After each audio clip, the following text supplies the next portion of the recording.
ये न पूछो किधर जा रहा हो, ये न पूछो किधर जा रहा हो। आज मैं अपने जा रहा हूँ, आज मैं अपने घर जा रहा हूँ।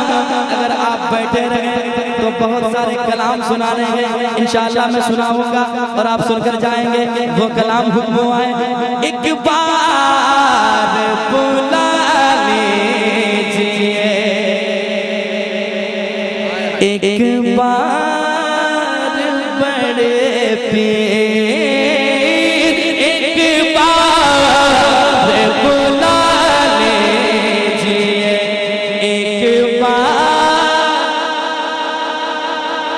इसको पढ़ेंगे और अगर वक्त रहा तो एक मंतबत पढ़ के जाएंगे।